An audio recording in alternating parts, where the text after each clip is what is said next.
Have you ever wondered what a typical day actually looked like 100,000 years ago? Not the dramatic moments, not the hunts or the migrations or the encounters with predators that fill documentaries, just an ordinary Tuesday if Tuesday had existed. What did humans actually do with their time when there were no jobs to go to, no errands to run, no screens to check, no schedules to keep? Here's what makes this question so fascinating. You probably think you know the answer.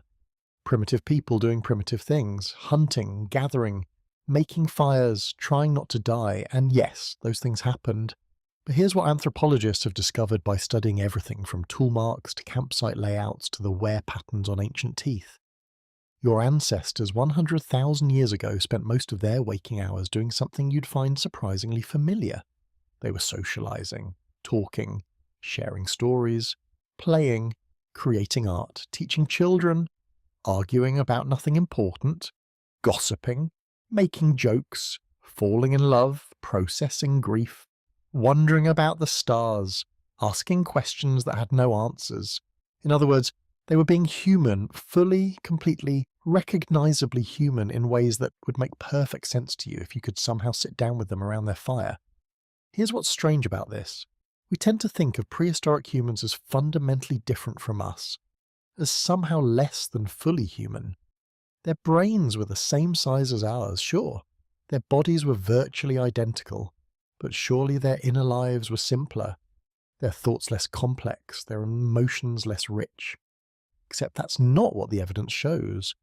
The humans living 100,000 years ago had the same cognitive architecture you have right now, the same capacity for abstract thought, for planning, for creativity, for emotional depth. They weren't practicing to be human. They were already there, already us, in every way that matters. So what were they actually doing all day? How did they structure their time when time itself wasn't structured? What filled their hours when survival required maybe 4 hours of work and the rest was just existence? What occupied minds as complex as yours in a world with none of the complexity you take for granted? Over the next 2.5 hours, we're going to walk through an actual day in the life of humans 100,000 years ago. Not a dramatic day, not the hunt that went wrong or the encounter with a rival group or the birth that saved the band. Just a normal day. A day so ordinary that no one who lived it would remember it as special. And yet, in its ordinariness, it will reveal something profound about what it means to be human. We'll wake up before dawn with a small band somewhere in Eastern Africa. We'll move through their morning routines. We'll watch how they made decisions about what to do that day. We'll see what they ate, how they ate it, who they ate with. We'll observe how they spent the long middle hours when the sun was too hot for much activity. We'll watch the sunset rituals that mark the transition to night. And we'll sit with them in the darkness, listening to what they talked about when the day's work was done. And maybe, just maybe, you'll recognize yourself in them. Because you're not that different. You've just been dropped into a radically different context. But the essential you, the human experience and consciousness and trying to make sense of existence, that hasn't changed at all in 100,000 years. If you're using this to fall asleep, that's exactly why I make these videos. So maybe subscribe and let me know where you're listening from and what time it is there. I always check the comments and it's fascinating. Someone in Portland at midnight, someone in Mumbai at afternoon, someone in Stockholm in the quiet hours before dawn. All of us, descendants of those humans 100,000 years ago, still being human in remarkably similar ways despite everything that's changed. So get comfortable. Let your breathing slow. You don't need to remember every detail of what comes next. Just let it wash over you. Let yourself drift back through time to when your ancestors were figuring out how to be human. The same struggle in many ways that you're engaged in right now. Picture this. It's 100,000 years ago, give or take a few thousand years. The exact date doesn't matter because time moves differently then. There are no calendars, no weeks, no record keeping that stretches beyond living memory. There is only the cycle of seasons, the phases of the moon, the rhythm of days. You're somewhere in Eastern Africa. The specific location is debated by anthropologists. Maybe the Rift Valley, Maybe the coastal regions of what will someday be called Kenya or Tanzania. Maybe the highlands of Ethiopia. Humans had already spread across much of Africa by this point, adapting to different environments, developing different strategies for survival. But let's place you here, in the region where anatomically modern humans first emerged tens of thousands of years earlier.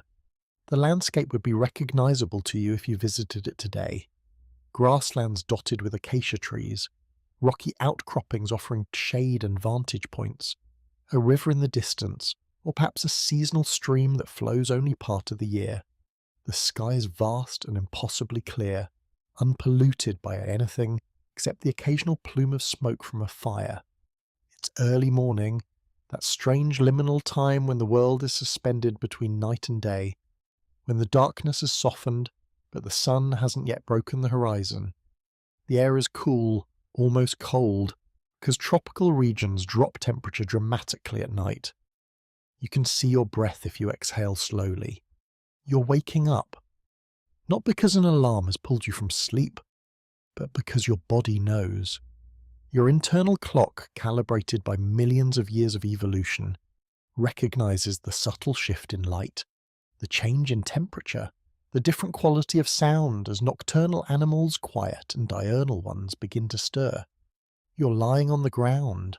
There's no tent, no structure, just a simple windbreak made of branches and grasses arranged to block the prevailing wind. You're sleeping on hides, animal skins, carefully perforated and softened, placed over a thick layer of dried grass that provides some cushioning and insulation from the cold ground. It's not comfortable by modern standards, but it's not torture either. Your body has known nothing else.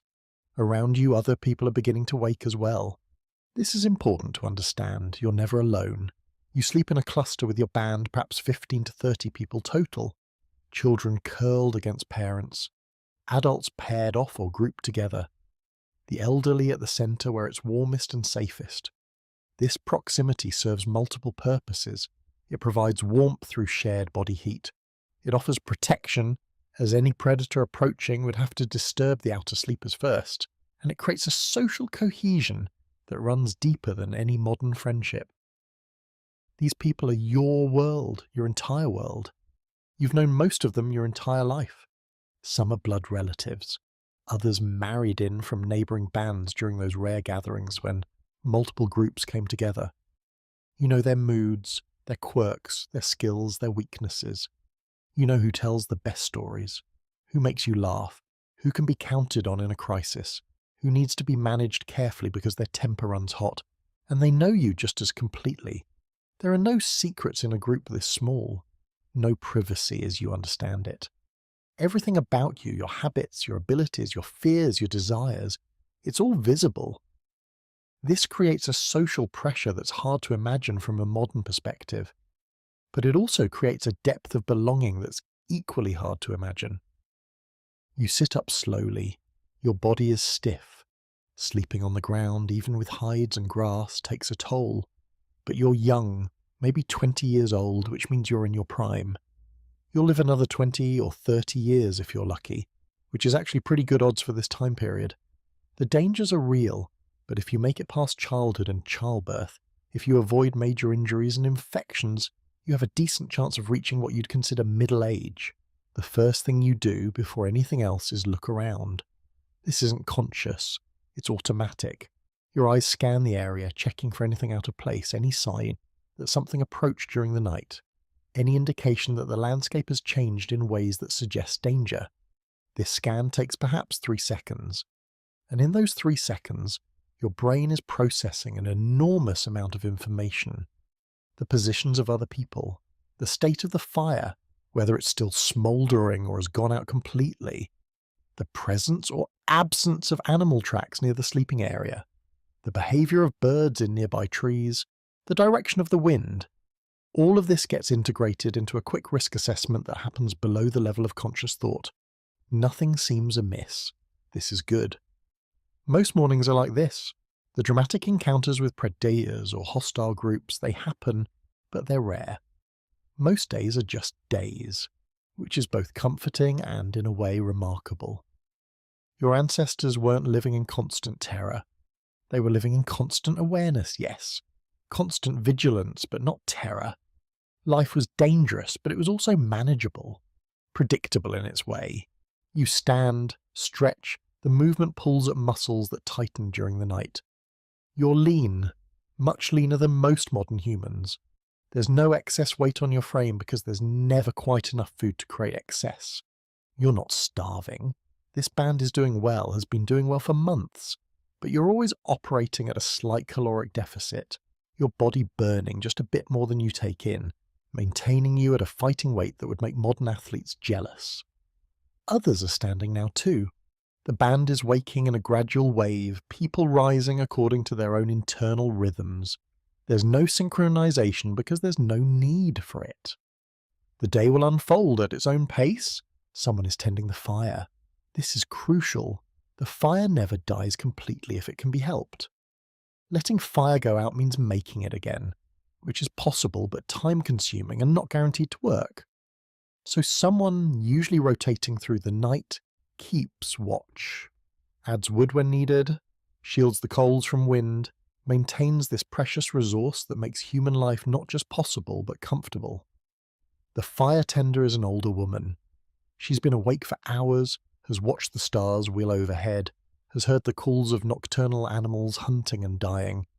She's seen dawn arrive hundreds of times and it never gets old. There's a quiet contentment in her movements as she adds small sticks to the coals, coaxing them into flame. You walk over to the fire.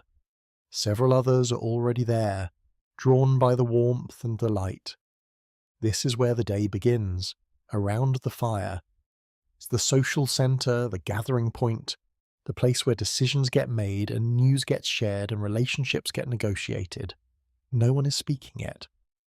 Speech comes later, after people have fully woken, after the day has established itself. For now, there's just presence, bodies in proximity, the comfort of familiar faces in the growing light.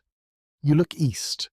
The horizon is beginning to glow, that particular quality of light that precedes the sun, when you can't see the source but you can see its effect.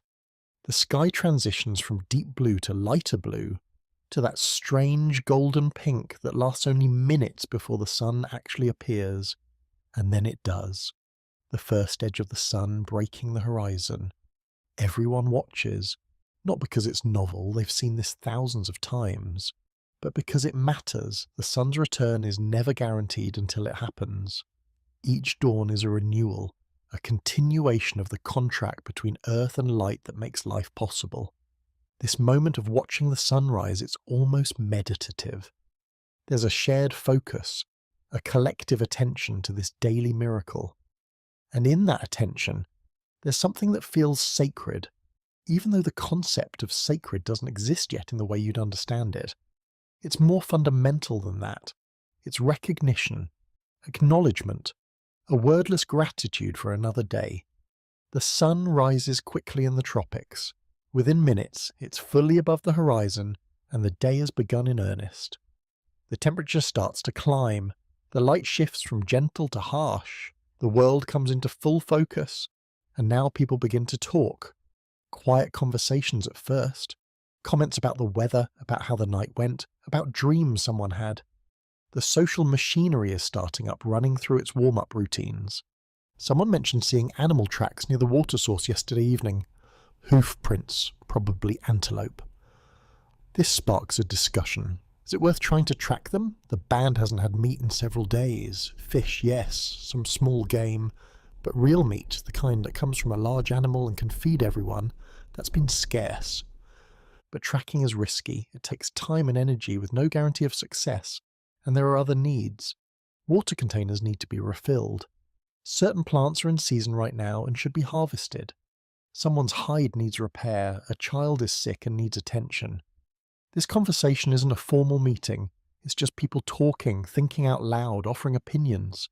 But through this informal process, consensus will emerge. The band will decide without anyone explicitly deciding what the day will hold. This is something that would seem alien to you. The complete absence of hierarchy. There's no chief, no leader with formal authority. There are people whose opinions carry more weight because of their age or experience or particular skills. The best tracker gets listened to about tracking. The best toolmaker gets deferred to about tools.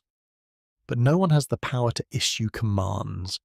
Everything happens through discussion and a consensus, which sounds slow and inefficient, and sometimes it is. But it also means that everyone has buy-in. Everyone feels heard. There's no resentment from being ordered to do something against your will. The social cohesion this creates is worth more than the efficiency loss. The conversation about tracking continues.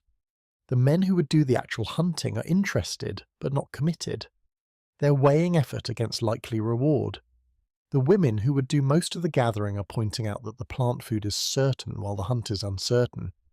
Better to count on what you know you can get. But one of the younger men is insistent. He's seen the tracks. He's confident he can follow them. He wants to try. And maybe there's more than just hunger driving him. Maybe there's the desire to prove himself, to demonstrate skill, to bring home meat and receive the status that comes with successful hunting. The band is familiar with this kind of motivation. They've seen it before in young men. It's understood, accepted, even valued. The drive to excel, to achieve, to gain status through accomplishment, it serves the group even when it serves the individual. So a compromise emerges. The young man and one or two others will track the antelope, but they won't go far. If they don't find clear signs within a few hours, they'll return. Meanwhile, the rest of the band will focus on gathering. This way, the day won't be wasted regardless of how the hunt goes. This decision-making process has taken perhaps 20 minutes. 20 minutes of casual conversation around a fire as the sun rises. No tension, no conflict. Just people working through a problem together, arriving at a solution that everyone can live with. And now the day can begin properly. People start to disperse, each to their tasks, but there's no hurry, no rushing off to work. The transition is gradual, organic. Some people stay by the fire a while longer. Others walk to the edge of the camp to urinate, then return. Still others begin gathering the tools and containers they'll need for the day's activities. The children are fully awake now. They're playing, running around the camp, laughing and shouting. No one tells them to be quiet. Their energy is welcome. It's a sign that things are good, that the band is healthy and secure enough for children to be children. You watch them for a moment. There are maybe 8 or 9 children in the band, ranging from infants to adolescents. They're all related to you in some way, though the exact relationships might be complex. Cousins, nieces, nephews, siblings. In a group this small, everyone is family in one way or another. The children are playing a game that looks like tag, but with more complex rules that seem to involve roles and scenarios.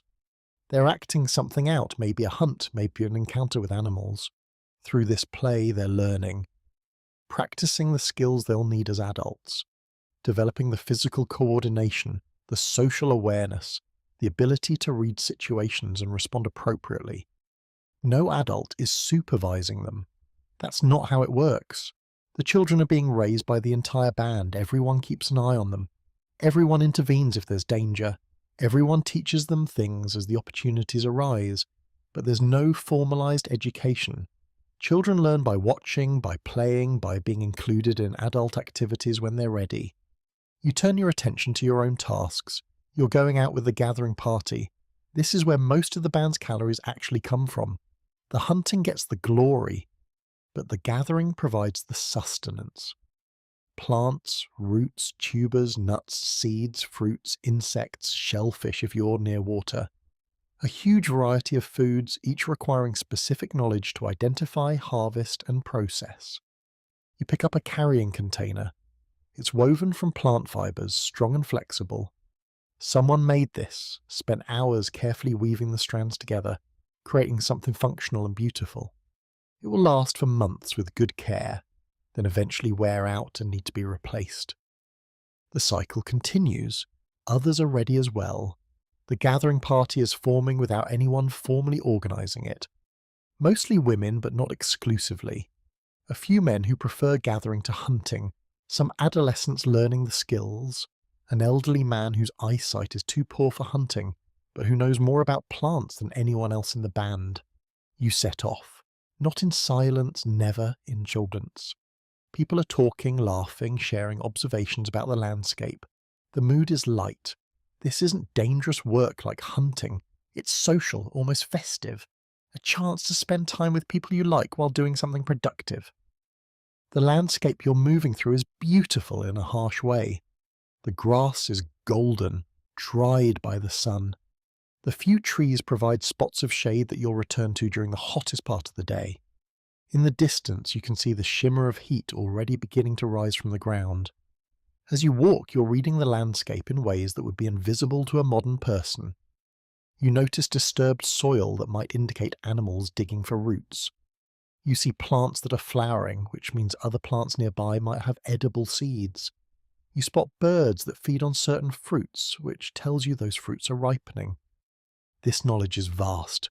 It's been accumulated over thousands of generations and passed down through demonstration and explanation. You know hundreds of plant species. You know which parts are edible and which are toxic. You know when each plant is at its best. You know which ones need processing to be safe, which ones can be eaten raw, which ones are best cooked. And this knowledge isn't just practical, it's aesthetic. You have preferences. Some plants taste better than others, some are easier to process, some have textures or flavours that you particularly enjoy. Food isn't just fuel, it's pleasure, experience, part of what makes life worth living. The gathering begins. You find a patch of tubers, their presence indicated by the specific type of leaves poking above the soil. You kneel, begin digging with a pointed stick. The work is meditative, repetitive. Dig, extract, clean, place in the container. Dig, extract, clean, place in the container. Around you, others are doing similar work. Some are collecting nuts from a particular type of tree, others are harvesting seeds. One person has found a beehive and is carefully extracting honey, getting stung a few times, but considering it worth the pain for the reward. And all the while people are talking. Conversation flows easily. Observations about the plants, comments about the weather, stories about things that happened in the past, speculation about the future, gossip about people in the band, jokes and teasing and laughter. This is what humans are doing 100,000 years ago, not grimly struggling for survival every moment, not locked in constant battle with nature, not too primitive for complex thought or emotion. They're all working, yes, gathering food that will keep them alive, but they're also being social, being human, experiencing life as a complex mixture of the practical and the meaningful. The sun climbs higher, the heat becomes oppressive. This is the signal to stop, to return to camp, to rest during the hottest hours. You've been gathering for perhaps 3 hours, maybe 4. Your container is full, others are similarly loaded. The morning's work has been successful. The walk back is slower. People are tired, hot, carrying heavy loads, but the mood remains good.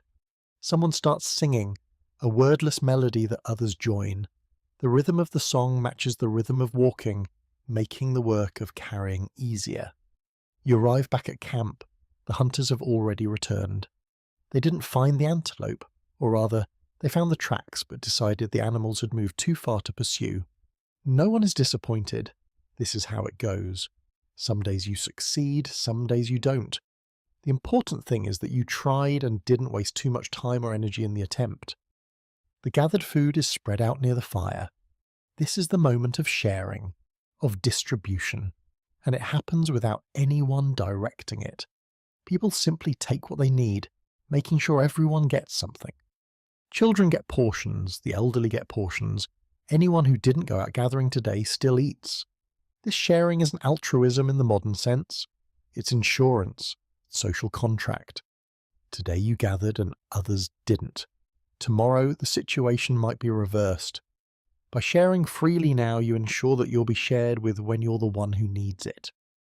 It's reciprocity elevated to a fundamental organizing principle. You eat. The food is simple, some of it raw, some of it cooked in the coals of the fire. It doesn't taste like much by modern standards. No salt, no spices, no complex preparation. But it's satisfying. It fills your stomach. provides the energy you need, and after hours of gathering in the heat, it's exactly what your body wants. After eating, there's a lull.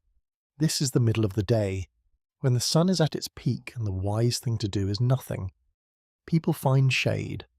They lie down. Some sleep.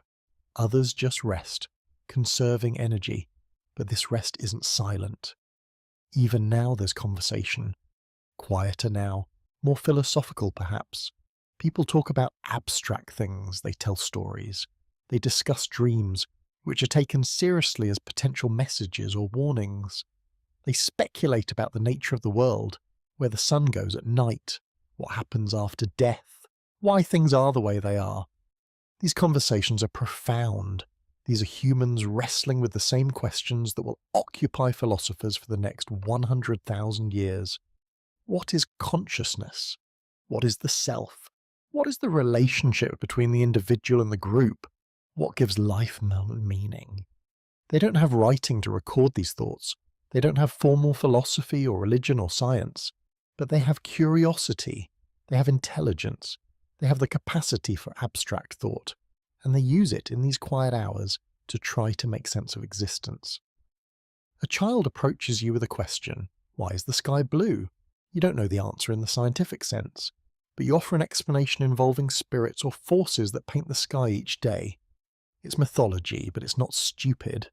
It's an attempt to explain the inexplicable using the conceptual tools available. And it satisfies the child, gives them a framework for understanding the world. The afternoon wears on, the heat begins to subside. People become active again. Some work on tools, knapping stone to create sharp edges for cutting or scraping. The sound of stone striking stone rings out across the camp. It's a familiar sound, comforting in its regularity. Others work on hides, scraping away fat and tissue, softening the leather. This is skilled work requiring knowledge and practice. A poorly processed hide will rot or stiffen. A well-processed one will last for months or even years.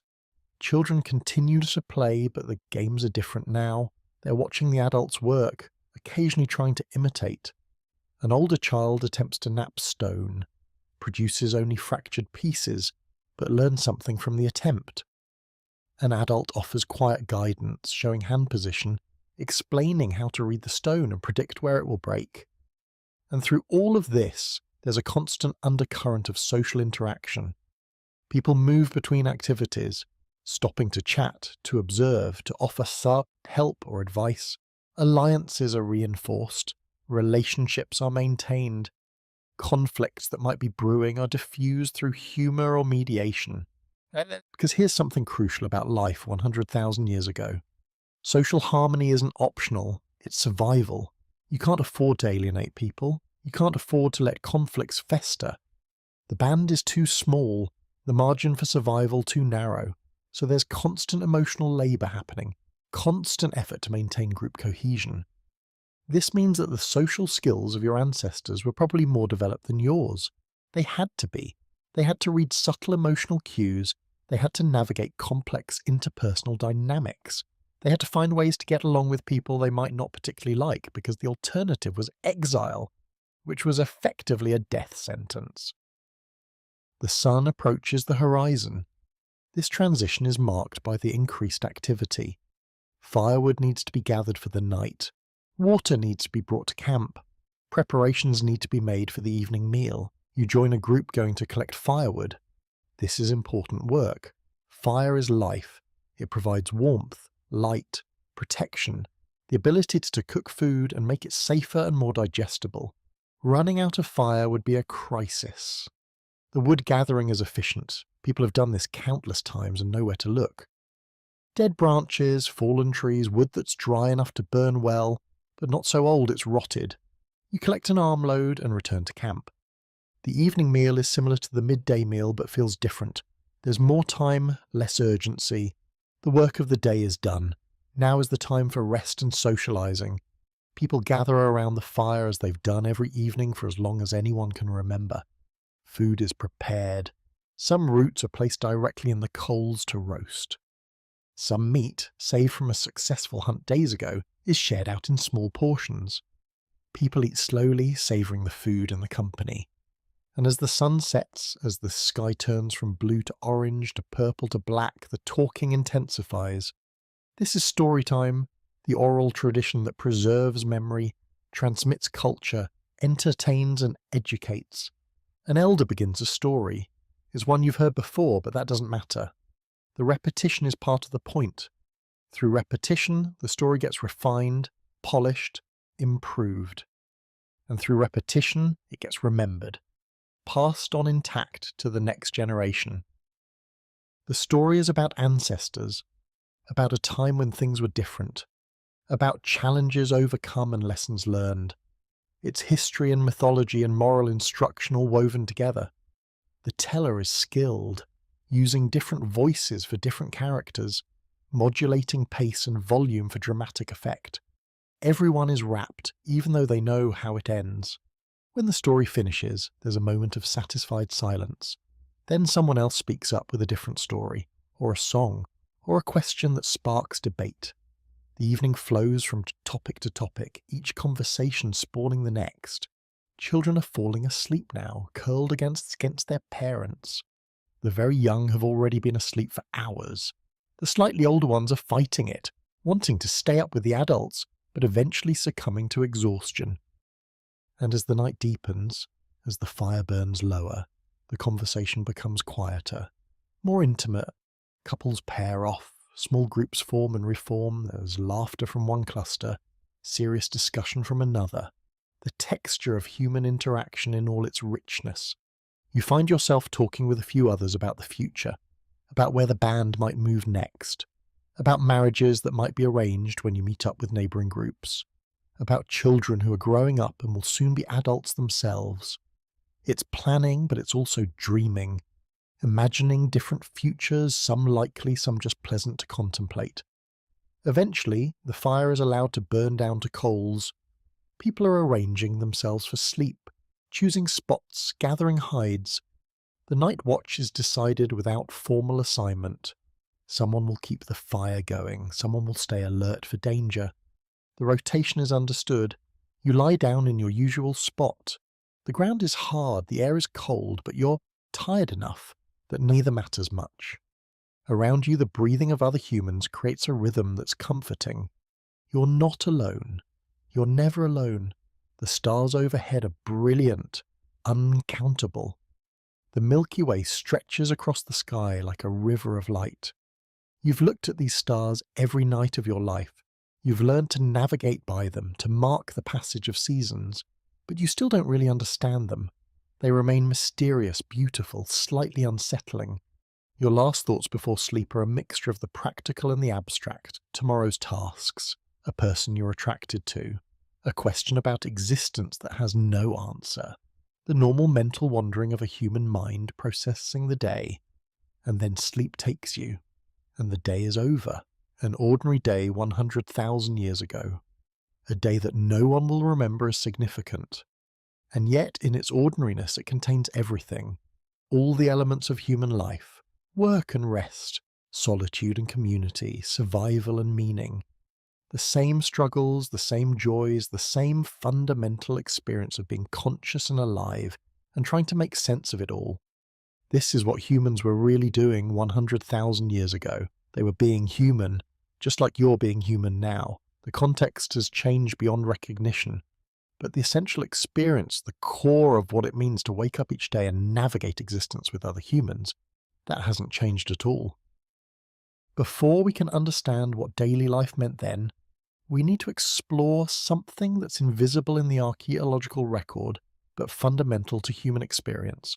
We need to talk about time itself, not clock time, not calendar time, but lived time. The way humans actually experienced the passage of days when there was no way to measure it except through natural cycles. Because here's what's fascinating. Your ancestors 100,000 years ago didn't think about time the way you do. They had no concept of hours or minutes. No way to divide the day into precise segments. No appointments to keep or schedules to follow. And yet their lives weren't chaotic. They had rhythm and structure. Patterns that repeated with remarkable consistency. These patterns weren't imposed from outside, they emerged from the natural world and the human body's response to it. The sun's position dictated activity levels. Temperature determined when work happened and when rest happened. Hunger signaled when to eat. Darkness brought sleep. It was simple in a way, but also profoundly attuned to biological reality. Think about what this means. For your entire evolutionary history up until very recently, human life was synchronized with natural cycles. You woke with dawn because that's when light returned. You rested at midday because that's when heat was dangerous. You gathered around fire at night because that's when darkness and cold and predators made solitude risky. This wasn't conscious choice. It was just how life worked. The structure that you modern humans impose artificially through clocks and schedules, that structure existed naturally, built into the environment, reinforced by thousands of generations of adaptation. And this created a fundamentally different relationship with time. Your ancestors weren't racing against deadlines. They weren't anxious about being late or worried about wasting time. Time wasn't something to be managed or optimized. It was simply the medium in which life unfolded. This doesn't mean they were lazy or inefficient. They worked hard, they accomplished complex tasks, they planned ahead and delayed gratification. But the pressure was different. It came from real needs, actual survival requirements, not abstract measures of productivity. So what did this look like in practice? Let's go deeper into specific activities. Let's understand not just what they did, but how they did it. The techniques, the knowledge, the social dynamics that made it all work. Start with food gathering, since that's where most energy went. When the women went out to gather plant foods, they weren't just randomly searching. They were executing a sophisticated foraging strategy developed over millennia. First, they knew territories. The band had a home range, probably covering several hundred square kilometers. Different areas were rich in different resources at different times of year. Some regions had reliable water. Others had particular plants that only grew there. Some were easy to traverse. Others were difficult but worth visiting for specific resources. This territorial knowledge was mental mapping on a grand scale. No written maps, no GPS, just intimate familiarity with landscape built up through constant travel and observation. An elder woman could describe the location of a particular fruit tree that she hadn't visited in years. She could predict when certain tubers would be ready based on subtle environmental cues. And this knowledge was constantly being updated. Each gathering trip generated new information. That patch of edible bulbs that was productive last year, how did it fare this year? That water source that was reliable, is it still flowing? That grove of nut trees, did they produce well? The gathering itself required incredible skill. Take tuber digging. Seems simple, right? Find the plant, dig up the root, move on. But it's not that simple. You have to know exactly which plants have edible roots and which have toxic ones. Some species look nearly identical above ground, but one will nourish you and one will kill you. Then you have to know how to dig efficiently. What tool to use, what angle to approach from, how deep to go, whether to extract the entire root or leave part of it to regenerate. This last point is crucial. These weren't just harvesters, they were managing the landscape. Practicing a form of cultivation that stopped short of agriculture but still shaped which plants thrived and where. The processing of gathered food was equally complex. Many plants aren't edible in their raw state. They need to be pounded, ground, soaked, cooked, fermented. Each plant species had its own preparation method, developed through trial and error over generations. Some roots needed to be roasted to break down toxins. Some nuts needed to have their shells cracked just so. Then the nut meat ground into paste. Some seeds needed to be winnowed to separate edible parts from chaff. Some fruits needed to ferment slightly to become safe. All of this knowledge had to be held in memory, passed down through demonstration and explanation. A young woman learning to gather would spend years absorbing information. Which plants are which, when they're ready, how to harvest them, how to process them. The older women were walking encyclopedias of botanical knowledge, and they were doing all of this while also maintaining social bonds. The gathering trips were work, yes, but they were also social time away from children and men. time to talk freely about topics that mattered to women, time to teach younger women not just about plants but about life. Relationships were negotiated during these trips, alliances formed, conflicts resolved. A woman who was skilled at gathering gained status not just from her skill, but from her willingness to share knowledge. The best gatherers were teachers. This generosity created social capital that could be drawn on when needed. Now let's talk about hunting, which gets more attention in popular imagination, but was actually less important in terms of calories. Still, it mattered. Meat was prized. It provided complete protein. It was calorically dense, and successful hunting brought prestige. The hunters who went out after those antelope tracks, they were engaging in one of the most complex activities humans had developed. Tracking is sometimes called the original science. It requires observation, inference, hypothesis testing, all the mental tools that would later be formalized into scientific method. The tracker reads the landscape like text.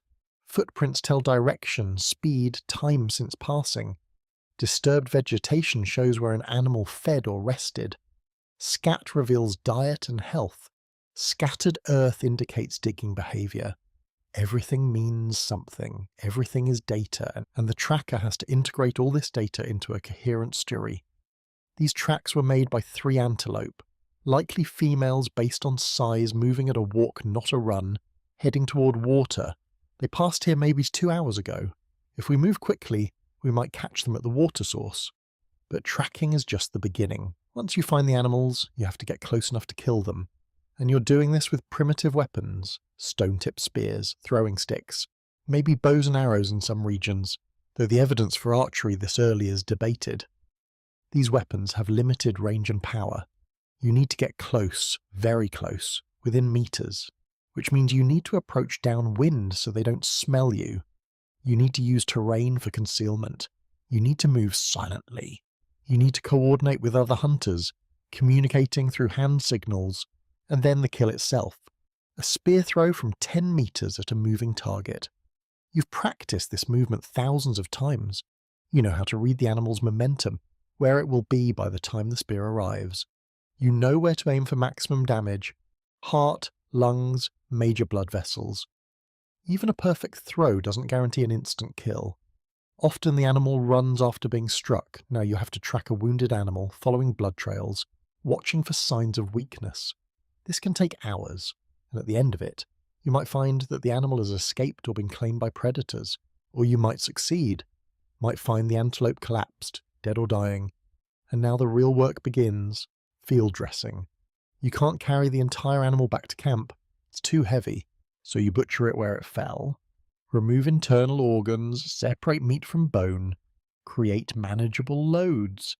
This butchering requires sharp tools and specific knowledge. You know which cuts are choicest. You know which organs are edible and which are not. You know how to preserve meat that can't be eaten immediately, often by cutting it into strips and drying it in the sun. And through all of this, you're making decisions about distribution. Who gets what parts, how to transport it back, whether to eat some immediately or save it all for the band. These decisions are partly practical and partly social. The choices you make about sharing will be remembered, will affect your standing in the group. When successful hunters return to camp with meat, it's a moment of celebration but also social complexity. The meat must be distributed fairly. The hunters get preferential portions, but they can't hoard. Everyone must receive something. Children get shares, the elderly get shares, even those who contributed nothing to the hunt still eat. This redistribution serves multiple purposes. It's insurance against individual failure. It maintains group cohesion. It creates a web of reciprocal obligations that bind the band together. And it prevents the accumulation of power or resources by individuals. Everyone remains as relatively equal, but equality doesn't mean uniformity. People have different roles, different skills, different levels of contribution. And these differences are recognized through subtle social mechanisms. The best hunter gains prestige. The best gatherer gains respect. The best storyteller gains attention. The wisest elder gains deference. These status hierarchies aren't formal or rigid. They're fluid, constantly renegotiated through action and perception. You gain status by being good at valued activities and generous with the results. You lose status by being incompetent or selfish or difficult. The feedback is immediate and social. And here's what's remarkable. This system works. It's worked for hundreds of thousands of years. It maintains cooperation without coercion. It rewards contribution without creating permanent inequality. It's elegant in a way that modern economic and political systems often aren't. Now let's talk about technology, because that's another area where modern people often underestimate prehistoric humans. You hear 100,000 years ago and think primitive. Stone Age cavemen. But the technology was sophisticated. Not in the sense of being complex or powered, but in the sense of being precisely adapted to needs. Take stone tools. The basic idea is simple enough. Hit one rock with another to create sharp edges, but the execution is anything but simple. You need to understand stone, how different types fracture, how to read grain and flaws, how to control the force and angle of each strike to produce the shape you want. A skilled napper can look at a raw piece of stone and see the finished tool inside it, can visualize the sequence of strikes needed to extract that tool, can execute that sequence with precision, each strike removing a carefully planned flake gradually revealing the tool. And the tools themselves were diverse. Hand axes for heavy work, scrapers for processing hides, points for spears, blades for cutting, each tool designed for specific tasks, each requiring different manufacturing techniques. The stone tools were often hafted, attached to wooden handles with plant fibers and natural adhesives. This combination of materials created tools more effective than either material alone, and it required knowledge of multiple crafts: stoneworking, woodworking, fiber processing, adhesive making, all integrated into a single artifact. Beyond stone, there were tools made from bone and wood, plant fibers, animal sinews, containers woven from grass, nets for fishing, snares for trapping, digging sticks fire-hardened to increase durability. Each of these represents accumulated knowledge, passed down and refined over generations. And the technology wasn't static. People were innovating, trying new techniques, improving old ones. When something worked better, it spread. Knowledge diffused through the network of bands that occasionally encountered each other. The pace of change was glacial by modern standards, but it was there. Fire technology deserves special mention. Making fire from scratch is difficult. You can use friction methods, spinning a stick against wood until it produces an ember. You can use percussion methods, striking certain types of stone to produce sparks. Both require the right materials, the right technique, and considerable patience. So fire, once obtained, was carefully maintained. The coals were kept alive overnight. When the band moved, they carried fire with them, often in the form of smouldering materials that could be blown into flame.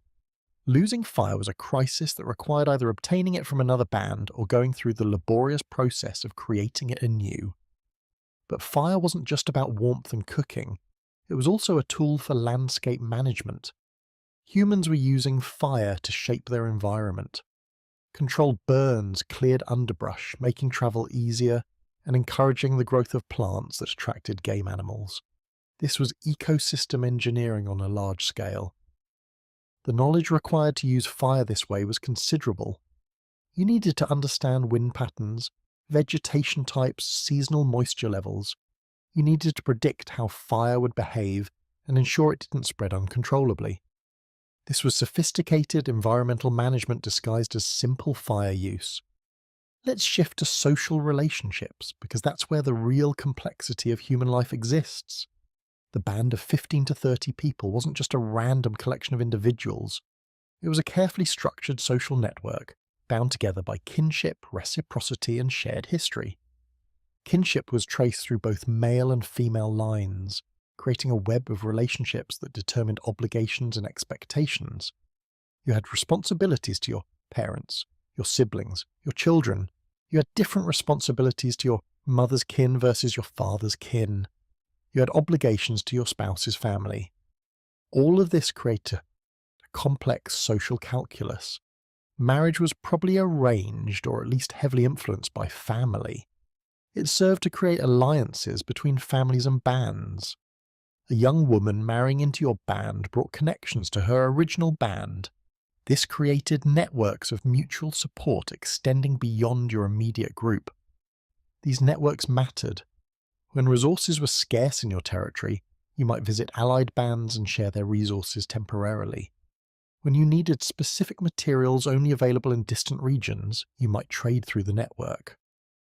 When you needed information about conditions in other areas, you could get it through these connections.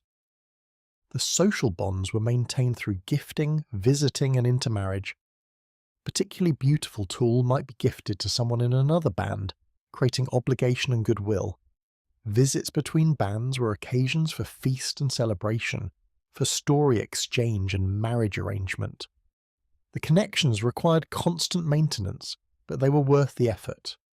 Within the band, relationships were equally complex. You've known these people your entire life. You've seen them at their best and worst. You know who can be trusted and who requires watching. You know whose advice to seek and whose to politely ignore. Conflict was inevitable in such close quarters.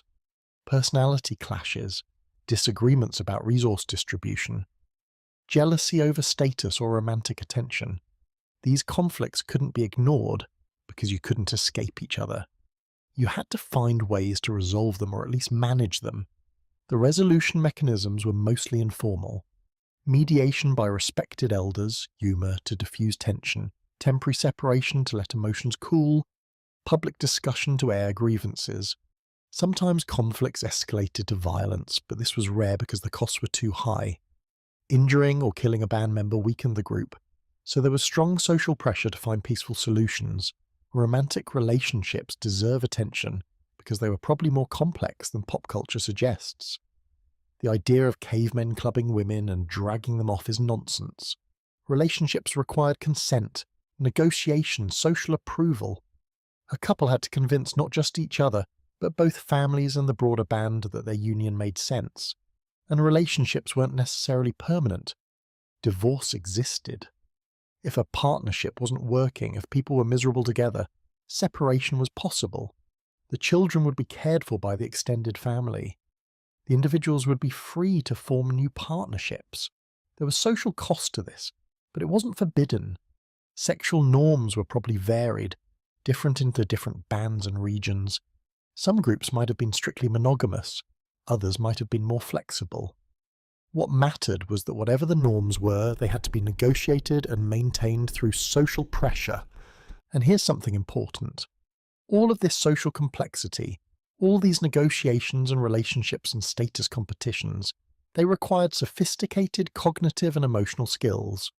Your ancestors had to be excellent at reading social situations, at understanding others' intentions, at managing their own emotions, at communicating effectively.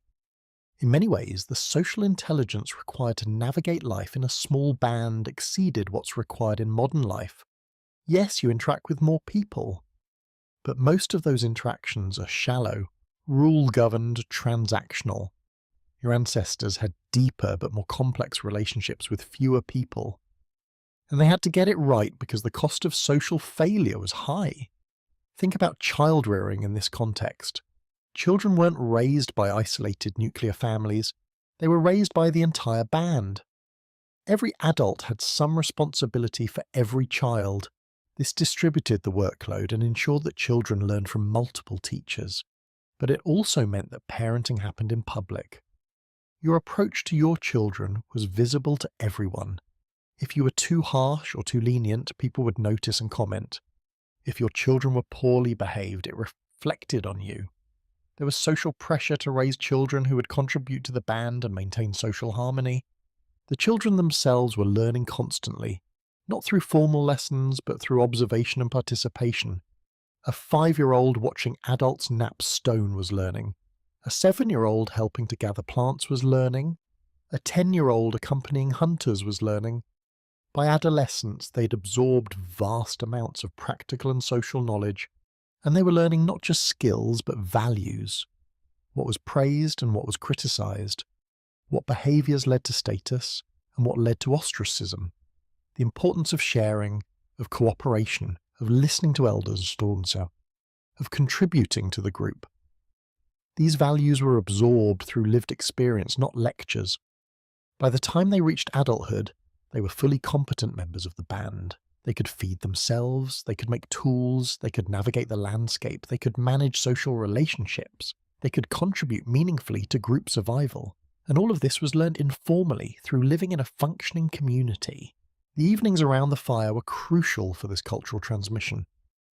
The stories that were told weren't just entertainment, they were education.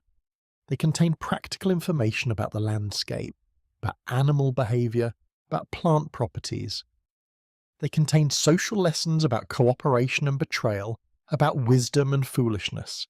They contained the accumulated knowledge of generations, compressed into narrative form. The best storytellers had status because they were preserving and transmitting culture. They were the libraries, the teachers, the entertainers, all rolled into one, and they were constantly refining their stories, making them more engaging, more memorable, more effective at transmitting information. Music and dance served similar functions. They created social cohesion through shared experience. They allowed for emotional expression in ways that words sometimes couldn't. They were entertainment, yes, but also ritual, also meaning-making, also a way of binding the group together through synchronized movement and sound. And through all of this, through the work and the relationships and the stories and the songs, humans were creating meaning. They were asking the big questions. Why are we here? What happens after death? What is our relationship to the animals we hunt and the plants we gather? What are the forces that govern the sun and the rain and the seasons? They developed answers, stories about creation, about spirits and forces that animated the world, about ancestors who watched over the living, about proper ways to behave and dangerous things to avoid. This was proto-religion, proto-philosophy, the beginning of humanity's long attempt to understand existence. Were these answers correct? By modern scientific standards, no. But they served purposes science alone couldn't serve. They provided comfort. They created social cohesion through shared belief. They gave frameworks for understanding inexplicable events. They made the world feel less chaotic, less terrifying. And here's what's remarkable. These humans 100,000 years ago, they had essentially the same mental equipment you have, the same capacity for abstract thought, for symbolic reasoning, for emotional depth, for creativity, for wonder. They just had different tools, different contexts, different problems to solve. If you could somehow transport one of them forward to your time, raise them in your culture, they'd be indistinguishable from anyone else. They'd learn to read and write. They'd master technology. They'd contemplate philosophy and create art and fall in love and struggle with existence in all the same ways you do. And if you were transported back to their time, if you grew up in their world, you'd be just like them. You'd gather plants and track animals and knap stone and tell stories by the fire. You'd have the same concerns about status and relationships and survival. You'd ask the same questions about meaning and mortality. This is what's often missed when we think about prehistoric humans. The gap isn't cognitive or emotional, it's technological and cultural. They had less accumulated knowledge, fewer tools, smaller networks, but the fundamental human experience, the essential what it's like to be conscious and alive, that was identical. As you're lying there tonight, maybe you can feel the weight of that. You're not separated from these humans by some vast evolutionary gulf. You're separated by time and circumstance, but you're fundamentally the same. The struggles they faced with social relationships, with finding meaning, with making sense of mortality, those are your struggles too. The context has changed beyond recognition, but the essential human condition, the business of being alive and aware and trying to navigate existence with other humans, that hasn't changed at all. You're living the same fundamental life they lived, just with different props, different sets, different challenges, and maybe there's something comforting in that. In knowing that your struggles aren't new, that every human who's ever lived has grappled with similar questions, that you're part of an unbroken chain stretching back through time. all the way to those humans sitting around fires 100,000 years ago, wondering about the same things you wonder about as you drift off to sleep. Here's where it gets more complex, because we've talked about what your ancestors did physically: the gathering, the hunting, the tool making, the socializing. But we haven't talked about what was happening inside their heads, what it felt like to be them, what consciousness was like before language was fully developed, before symbolic thought became the dominant mode of human cognition. This is the hardest thing to reconstruct. Tools survive, bones survive, campsites survive, but thoughts don't, emotions don't. The subjective experience of being alive 100,000 years ago, that's lost forever. We can't know it directly. We can only infer from the evidence, extrapolate from what we know about human cognition, imagine based on our own experience. But let's try, because this is where the real mystery lives. Not in what they did, but in what they thought and felt while doing it. Not in their external behaviours, but in their internal experience. Start with something fundamental: language. Your ancestors 100,000 years ago almost certainly had language. Not maybe, not probably. Almost certainly. The anatomy was there. The brain structures needed for speech were present. The social complexity of their lives demanded sophisticated communication. But what kind of language? How developed? How abstract? These are harder questions. The languages they spoke left no trace, no written records, obviously, but also no way to reconstruct phonology or grammar or vocabulary. We know they could speak, but we don't know what they said or how they said it. What we can say is that their language was probably fully grammatical. Complex sentences, tenses to discuss past and future, conditional clauses to explore hypotheticals, the ability to discuss things not immediately present. Because you can't coordinate complex social behaviour without this. You can't plan hunts or negotiate marriages or tell stories about ancestors without fairly sophisticated language. Think about what language made possible. Before language, learning was limited to what you could observe directly. You could watch someone nap stone and learn to imitate the movements, but you couldn't ask why they struck at that particular angle. You couldn't discuss the properties of different stone types. You couldn't hear stories about mistakes others made and learn to avoid them. Language transformed learning. It made abstract knowledge transmissible. You could describe the location of a water source to someone who'd never been there. You could explain the properties of a plant to someone who'd never encountered it. You could tell stories about dangerous situations and help others prepare for them without having to experience the danger directly. And language transformed thought itself, because language isn't just for communication, it's also for thinking. Once you can form sentences in your mind, you can think in new ways. You can manipulate concepts, run mental simulations, ask questions, and explore possible answers. Language creates an inner dialogue that becomes the foundation of conscious thought as you experience it. Your ancestors 100,000 years ago had this. They had the running commentary in their heads, the voice that narrates experience and poses questions and works through problems. They were thinking in language, not just speaking it. But here's what's interesting. Their inner monologue was probably quieter than yours, less constant, more interrupted by direct sensory experience and physical action. They weren't as trapped in their heads as modern humans tend to be. Why? Because they were more embodied. Their attention was constantly demanded by the physical world. Watch where you step. Notice that movement. Read those tracks. Identify that plant. The immediate environment required constant vigilance. There was less space for rumination, for getting lost in abstract thought. This isn't to say they never reflected or contemplated. Obviously they did. The evening conversations around the fire were philosophical in nature. But during the day, during active life, they were more present, more here in the moment, attending to what was actually happening, rather than thinking about what might happen, or what did happen, or what could happen if the circumstances were different. And maybe there's something valuable in that, something modern humans have lost, the ability to be fully engaged with immediate experience. To smell the grass and feel the sun and hear the birds without simultaneously narrating all of it in your head, without thinking about what it means or whether you should photograph it or how to describe it later. Let's talk about memory, because memory is where the past lives, and the way your ancestors related to the past was probably different from how you relate to it.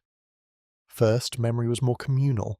In the absence of writing, all knowledge lived in human minds, and no single mind could hold everything. So knowledge was distributed. One person remembered certain stories, another person remembered different ones. Some people specialized in remembering plant lore, others in animal behavior, others in territorial information. This created interdependence. You needed other people, not just for physical survival, but for cognitive survival. To know things, you often had to ask someone else who remembered. This made memory social in a way that modern recorded knowledge isn't. And the memories themselves were probably different. More sensory, more tied to specific experiences, less abstract. When you remembered a water source, you remembered the feel of walking there, the landmarks you passed, the sound of water, the taste when you drank. The memory was embodied, rich with sensory detail. This kind of memory is incredibly accurate for practical purposes. Ask a modern hunter-gatherer to lead you to a place they visited once 20 years ago, and they can do it. The spatial memory, the associational memory, is far more developed than what most modern humans possess. But it's less good for abstract information, for remembering exact sequences of events, for maintaining chronological precision, because the memories aren't organized linearly. They're organized associatively, spatially, emotionally. One memory triggers another through connection rather than through temporal sequence. So when elders told stories about the past wasn't a precise chronology. It was a collection of important events and meaningful experiences, organized more by significance than by when they actually occurred. Time itself was measured differently, not in years but in generations, in seasons, in memorable events. This is a fundamentally different relationship with history. It's not worse, just different. It prioritizes meaning over precision, connection over chronology. The past exists to inform the present, to provide lessons and context and identity. It's not an objective record to be preserved unchanged. It's a living tradition that evolves as it's retold. Now let's consider emotion, because this is perhaps the most accessible way to understand your ancestors' inner lives. Emotions are universal. They're rooted in biology. A human 100,000 years ago felt fear and joy and sadness and anger in fundamentally the same way you do. The same neurotransmitters, the same activation patterns, the same subjective qualia, but the triggers were different, and the expression was different, and the social context around emotion was different. Fear, for example. You feel fear when you're about to give a presentation, or when you check your bank balance, or when you think about climate change. Your ancestors felt fear when they heard a predator in the darkness, or when they got separated from the band, or when food became scarce. Different triggers, but the same basic emotional response. Sadness came from loss. The death of a loved one hit just as hard then as it does now, maybe harder because the band was smaller and each person was more essential. Losing a parent, a child, a partner, the grief was overwhelming. And it was communal. The band grieved together. They had rituals, probably. Ways of acknowledging loss and supporting those who suffered most. Joy came from success, from connection, from simple pleasures. A successful hunt brought joy. A child's laugh brought joy. The warmth of fire on a cold night brought joy. Good food after hunger brought joy. These humans weren't grim survivors. They experienced pleasure, delight, happiness probably more intensely than you do, because the contrasts in their lives were sharper. Anger existed but had to be carefully managed. In a small band, unbridled anger was dangerous. You couldn't afford to permanently alienate people through rage, so there were social mechanisms for dissipating anger. Humor, mediation, temporary separation, the expectation that you'd control extreme emotions for the sake of group harmony. Love was just as complex then as now. Romantic love existed. The choice of partner mattered. You wanted someone you were attracted to, someone you enjoyed being with. But love also had to be practical. Could this person contribute to survival? Would they be a good parent? Did their family connections strengthen the band? And beyond romantic love, there was the deep affections that came from lifelong connection. The love of parent for child, of siblings for each other, of friends who'd known each other since childhood. These bonds were intense, forged through shared experience and mutual dependence. Jealousy was a problem then as now, competition for partners, for status, for resources. Humans 100,000 years ago dealt with the same emotional challenges that plague modern relationships. They just had fewer options for escape or avoidance. You had to work through jealousy because you couldn't leave the band. Shame and pride were powerful social emotions. Shame when you failed at important tasks, when you violated social norms, when you let the band down. Pride when you succeeded, when you demonstrated skill, when you contributed meaningfully. These emotions serve to align individual behavior with group needs. But here's what's crucial. All of these emotions were experienced in a social context. You didn't feel them alone. Your emotional states were visible to everyone, and everyone's emotional states were visible to you. This created a kind of emotional intimacy, or perhaps emotional transparency, that modern privacy-loving humans would find uncomfortable.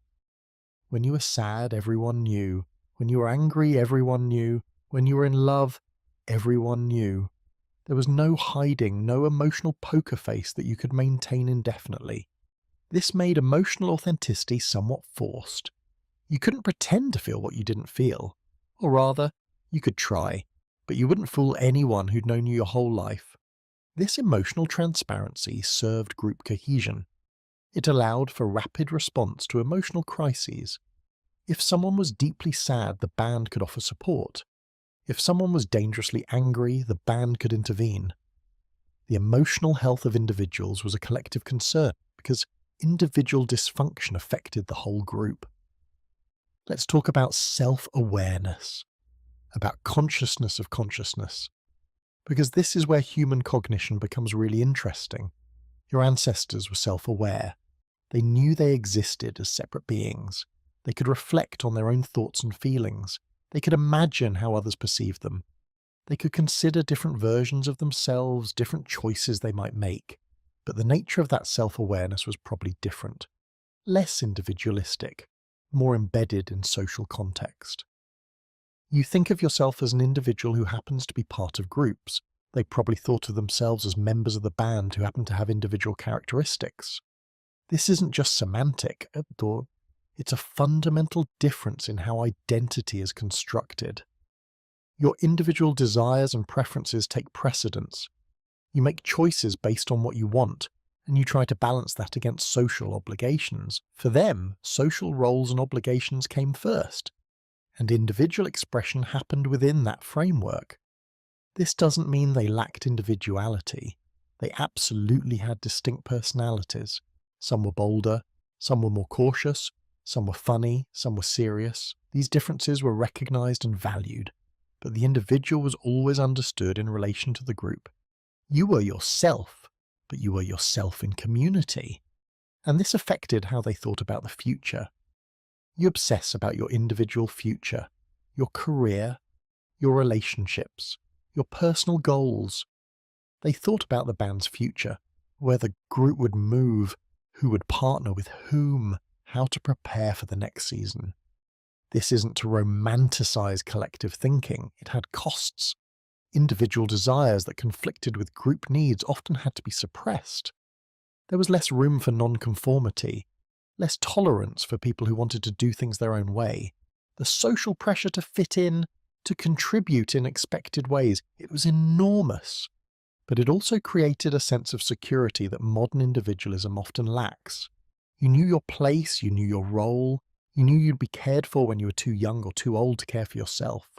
The existential anxiety about whether you matter, whether you have purpose, whether anyone would miss you if you disappeared, that anxiety was largely absent. You mattered because the band needed you. Your purpose was your contribution. You'd be missed because losing any member weakened the group.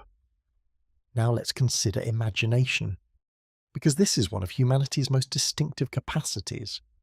The ability to think about things that don't exist, to envision possibilities, to create mental models of alternative realities. Your ancestors had this ability fully developed. They could imagine outcomes of actions before taking them, could plan hunts by visualizing how animals might behave, could prepare for dangers by imagining scenarios and working through responses. This imaginative capacity was essential for survival, but it also created the capacity for art, for stories, for symbolic thought. And by 100,000 years ago, humans were definitely engaging in these activities. The archaeological record shows pigment use suggesting body decoration or painting, shows carefully crafted objects that serve no obvious practical purpose, suggesting aesthetic motivation. They were creating meaning beyond the merely functional. They were making things beautiful, not just useful. They were expressing themselves symbolically. This is fully modern human cognition, the ability to layer meaning onto the physical world, to see a decorated object as more than just an object, as a statement or symbol or expression of identity. And they were telling stories that went beyond practical information transfer, stories that entertained, stories that explored meaning, stories about creation and death and the nature of existence, stories that tried to make sense of the inexplicable. These stories were the beginning of mythology, of religion, of philosophy. They were humans using their imaginative capacity to grapple with big questions. Why are we here? Where did we come from? What happens when we die? What are our obligations to each other and to the world? The answers they developed weren't scientific, but they were meaningful. They provided frameworks for understanding. They created shared world views that bound communities together. They gave people ways to think about morality and meaning and their place in the cosmos. And these stories were constantly being refined through retelling. The best stories, the ones that resonated most deeply, survived and spread. The weaker stories were forgotten. This was cultural evolution in action. Ideas competing for survival in the ecology of human minds. Let's talk about death. Because death is perhaps the central fact around which human consciousness organizes itself. And the way your ancestors understood death shaped everything else. They understood that death was permanent, that once someone died, they were gone. The body might remain for a while, but the person, the consciousness, the thing that made them who they were, that was gone. This understanding probably came early in human evolution. Humans bury their dead, which shows awareness that death is different from sleep, that the dead aren't coming back. And burial suggests something else, suggests belief that the dead deserve respect, that their transition from alive to dead matters. What happened to the dead? Where did they go? These questions haunted your ancestors just as they haunt you, and they developed answers, beliefs about afterlives, about spirits that lingered near the living, about ancestors who watched over their descendants. These beliefs varied by culture and region, but the basic impulse to believe in some form of continuity seems universal. And these beliefs served purposes beyond comfort. They created moral frameworks. If ancestors were watching, you'd better behave properly. If there was an afterlife, your actions in this life mattered. These beliefs reinforced social norms and encouraged pro-social behavior. But they also created existential dread, the awareness of mortality, the knowledge that you and everyone you love will someday die. This knowledge is uniquely human. Other animals may have some awareness that death exists, but they don't seem to anticipate their own death the way humans do. Your ancestors lived with this awareness every day. Death was more present then than now. People died younger. Accidents were more common. Disease was untreatable.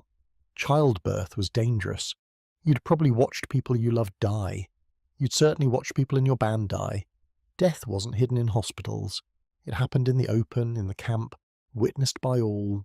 This made death less alien but no less terrifying. You were intimately familiar with the process of dying. You'd sat with people in their final hours. You'd seen the transition from alive to not alive, and you knew it was coming for you too eventually. How did they cope with this knowledge? the same ways you cope. Through belief in something beyond death, through focus on legacy and contribution, through immersion in daily life that left little time for existential contemplation, through community and connection that made individual mortality seem less absolute, and they coped through acceptance. Death was part of life. Resisting it or denying it served no purpose. When death came, you faced it. You said your goodbyes. You let go. This wasn't fatalism. It was realism. A recognition that some things are beyond your control and must be endured rather than fought. Now let's think about dreams. Because dreams are one of the strangest aspects of consciousness. And the way your ancestors understood dreams shaped their worldview.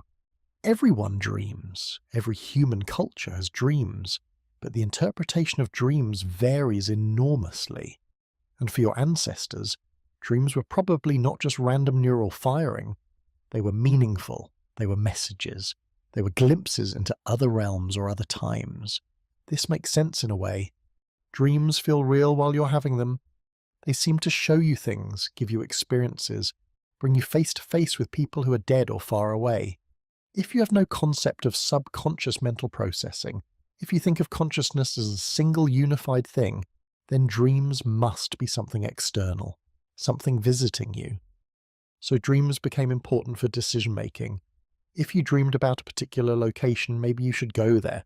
If you dreamed about danger, maybe you should be cautious. If you dreamed about a dead ancestor, maybe they were trying to tell you something. This seems superstitious to modern minds, but it's not stupid. Dreams do sometimes process information your conscious mind hasn't fully integrated. They do sometimes reveal solutions to problems you've been wrestling with. Taking dreams seriously, treating them as meaningful, might actually lead to good decisions sometimes. And treating dreams as meaningful created a richer inner life. Your sleep wasn't just rest. It was a time when you might receive important information, when you might journey to other realms, when you might encounter spirits or ancestors. The boundary between waking and sleeping was more permeable. Let's consider what we might call flow states. Those moments when you're completely absorbed in an activity, when time seems to disappear, when action and awareness merge, when you're not thinking about what you're doing, you're just doing it perfectly. Your ancestors probably experienced flow more often than you do, because their activities demanded it. Tracking an animal requires complete focus, reading subtle signs, staying present to tiny changes in the environment. There's no room for distraction or mind wandering.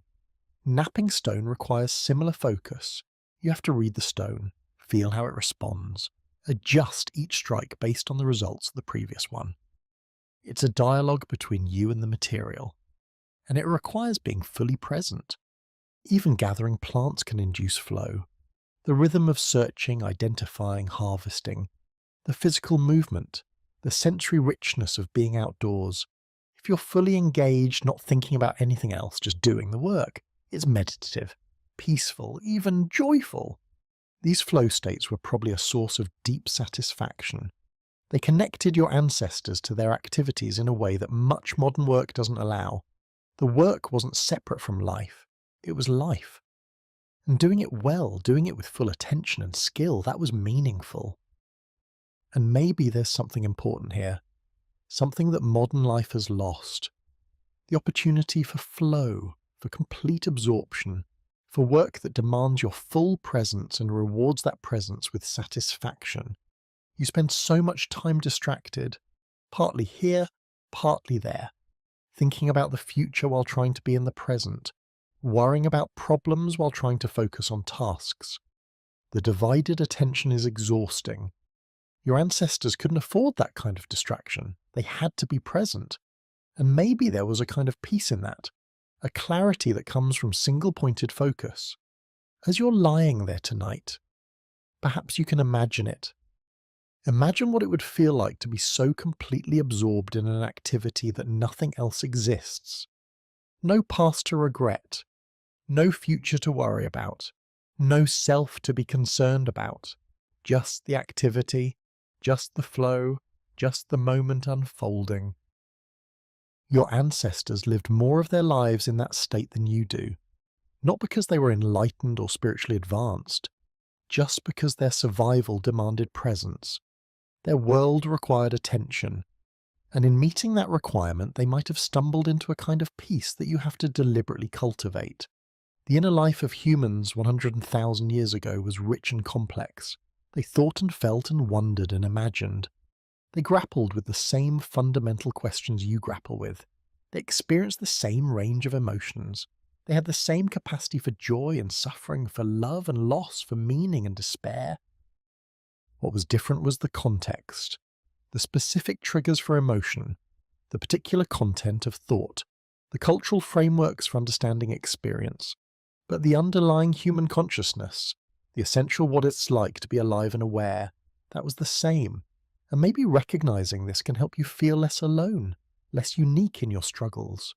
Because every human who's ever lived has been navigating consciousness, trying to make sense of the thoughts and feelings that arise unbidden, trying to find meaning and purpose and connection, trying to be present to life while also preparing for the future and learning from the past. The form of the struggle changes, the challenges evolve, but the essential human project, the work of being conscious and trying to live well, that remains constant. You're engaged in the same project your ancestors were engaged in 100,000 years ago. Different tools, different context, different specific problems, but the same fundamental task. The same beautiful, terrible, confusing, meaningful experience of being human. Think about your own experience with this. Think about the last time you felt truly connected to other people. Not just in proximity, but genuinely connected. Sharing experience, attention, emotion, being part of something larger than yourself. Maybe it was around a campfire at night, or around a dinner table with people you love, or at a concert where everyone was feeling the music together, or working on a project with people who shared your vision. Those moments when the boundaries between individual selves seem to blur slightly. When you're part of a we rather than just an I. Those moments are echoes of how your ancestors lived most of the time. That feeling of connection you have to deliberately create, they had by default. Not because they were better people or more enlightened, but because the structure of their lives demanded it. You can't survive in a band of 15 to 30 people without being constantly connected. You can't afford isolation. You can't afford to wall yourself off emotionally. You can't afford to prioritize individual desires over collective needs. The stakes are too high, so they lived in a state of connection that modern humans only glimpse occasionally. Their default was our special occasions, their everyday was our peak experiences of community. And maybe that explains something about modern loneliness, about why so many people feel isolated despite being surrounded by others. Because you're built for that deep connection. Your psychology is calibrated for life in small, intimate groups where everyone knows everyone and you matter to each other's survival. But you live in a world of weak connections, of transactional relationships, of people you interact with but don't really know. You might see hundreds of people in a day and not have a meaningful connection with any of them. Your social world is vast and shallow. Their social world was tiny and deep. 15 to 30 people, most of whom they'd known their entire lives. No variety but immense depth. No escape but profound belonging. It's a trade-off with costs and benefits on both sides. You have freedom they couldn't imagine. Freedom to choose where you live, what you do, who you spend time with. Freedom to leave relationships that aren't working. Freedom to reinvent yourself. This freedom is valuable, but it comes at the cost of the automatic belonging they had. They had security you can't access. Security of knowing your place, knowing you matter, knowing you'll be cared for. But it came at the cost of freedom, of the ability to be different, to want different things, to chart your own course, and neither is strictly better than the other. There are different adaptations to different circumstances. But recognizing the trade-off might help you understand why certain things feel hard in modern life, why belonging feels difficult to achieve, why community requires so much deliberate effort. You're trying to create artificially what they had naturally. Let's think about work, about how you spend your time and energy in pursuit of survival. Your ancestors worked to survive, gathered food to eat, made tools to use, built shelters to sleep in. The connection between effort and survival was direct and immediate. You worked, you ate. You didn't work, you went hungry. This created a relationship with work that was clear and unambiguous. Work had inherent meaning because the purpose was obvious. You gathered plants because you needed to eat. You made clothes because you needed warmth. You maintained fire because you needed light and heat. There was no question of whether your work mattered. Of course it mattered. It was the difference between survival and death. And this gave even mundane tasks a kind of significance. Every action was directly connected to continuing to exist. You work to survive too, but the connection is abstracted. You do tasks that might seem meaningless in themselves.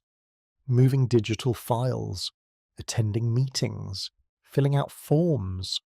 The connection to your actual survival is mediated by currency, by employment, by complex economic systems.